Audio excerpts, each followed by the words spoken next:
But the next day, my second item on my list was to go and get myself a nice pair of shoes. And I love it when Susan, this morning, you came with the bananas in the bag, and you had a Nordstrom's bag. And Nordstrom's was my favorite store before the stroke. And so I actually went to Nordstrom's looking for a pair of shoes. I saw the most gorgeous pair of shoes. They were all strap and heel. Every woman's dream pair of shoes.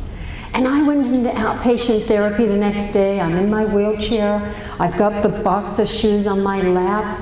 I'm heading towards my physical therapist. And she sees me coming, and I'm hoping that I can convince her that I'm going to be able to wear these shoes.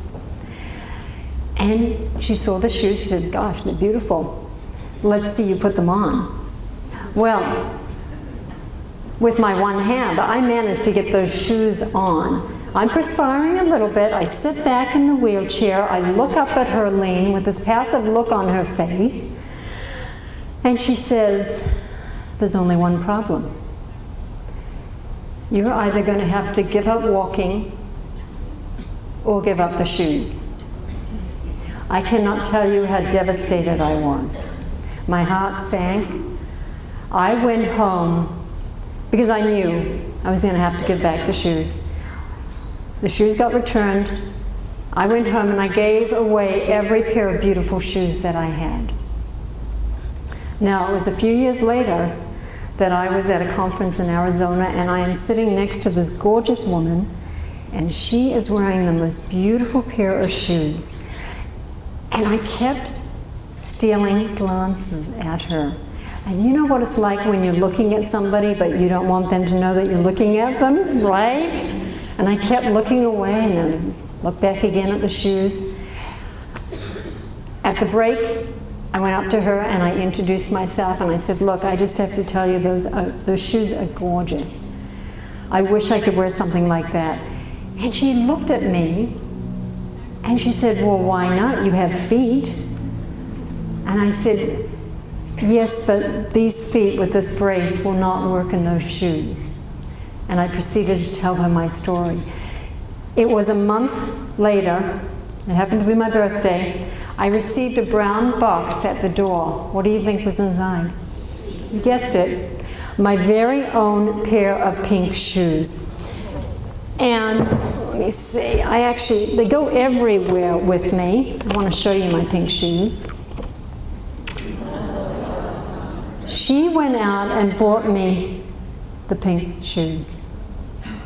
Now, motivational speakers are supposed to say, if you think you can, right?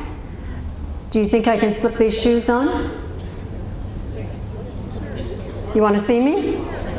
Millie, you look a little doubtful. Let me see if I can slip these on for you. And I'll show you. I don't know if some of the people in the back are going to be able to see. But as I take, one of the reasons I mention Nordstrom's is because Nordstrom's, if you have a disability, will accommodate and sell you the mismatched shoe and only charge you for one pair of shoes instead of having to buy two. And the way that I'm able to tie my shoelaces, it's just a long lace with a knot tied on the end, and I have the sales assistant thread them for me.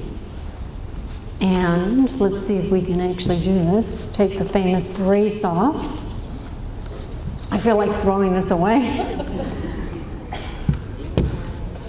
Okay. All right, now let me think. Let me see if I can slip my shoes on.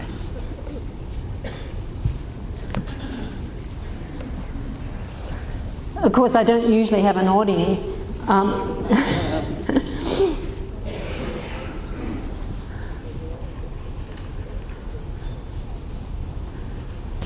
Ta-da!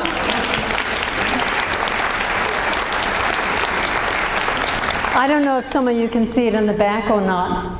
I have to tell you, on those days that I get down and depressed, which we all have, this just even if it's for 5 minutes, to be able to slip the shoes on. You know, I would love to have come out being able to wear these shoes instead of the old New Balance. But the fact of the matter is, without the New Balance, I've got no balance. And a pair of heels and pantyhose, I know, it's a chick thing, but we've got power, right, ladies? We have got power, and we've got those pantyhose on and those heels. Now you have seen what I can do, but here's what I can't do. Somebody just said it, I can't walk, I can't even stand up. Which means I'm a little bit stuck up here with these pink pumps on, right?